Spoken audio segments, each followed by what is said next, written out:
Praise the lord. యేసుక్రీస్తు నామంలో మీ అందరికీ నా హృదయపూర్వక వందనాలను తెలియజేస్తున్నాను.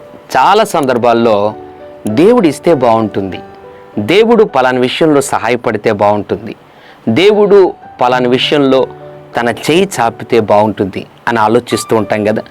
మీరే కాదు, నేను కూడా చాలా సందర్భాల్లో అవసరతలను బట్టి దేవుడు ఇస్తే బాగుంటుంది అని ఆలోచిస్తూ ఉంటాను. అలా ఆలోచించడం ఏమాత్రం తప్పు కాదు. బైబిల్లో దేవుడు మనకు ఇవ్వడానికి కొన్ని కారణాలు బైబిల్లో రాయబడ్డాయి. అందులో ఒక కారణం ఏంటంటే లూకాసు వార్త 6వ అధ్యాయం 38వ వచనం, ఇయ్యుడి అప్పుడు మీకు ఇవ్వబడును. ఎంత అద్భుతమైన మాట కదా.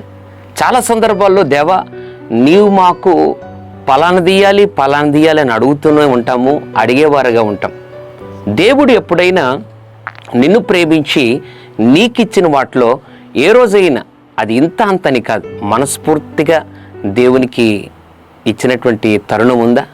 వాక్యం అంటుంది, ఇవ్వండి అప్పుడు దేవుడు మీకు ఇస్తాడు. దేవుని బిడ్డలారా, నువ్వు వెళ్తున్నటువంటి మందిరానికి, పరిచర్యకు, సేవకునికి ధారాళంగా దేవుడు ఇచ్చినది ఇచ్చి చూడు. ప్రభువు సమృద్ధిగా నీకు, నీ కుటుంబానికి, నీ బిడ్డలకు ఇస్తాడు. ఇవ్వుడి అప్పుడు మీకు ఇవ్వబడుతుంది. పరిశుద్ధుల తండ్రి, నీకు వందనాలు.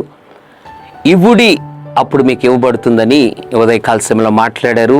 స్తోత్రాలు. ఎంతమంది అయితే ప్రభు ఇంతవరకు నీవిచ్చిన వాటిలో నుండి నీకు ఇవ్వకుండా ప్రభు ఎవరైతే బిగబట్టి ఉన్నారో అటు వారికి ప్రభు నాయన ధారాళమైన అటువంటి వారికి గుప్పిలి విప్పుట నేర్పించండి. అప్పుడు మీరు వారికి ఇస్తారని మాట్లాడారు.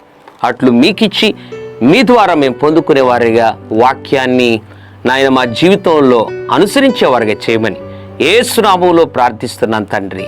ఆమెన్. God bless you.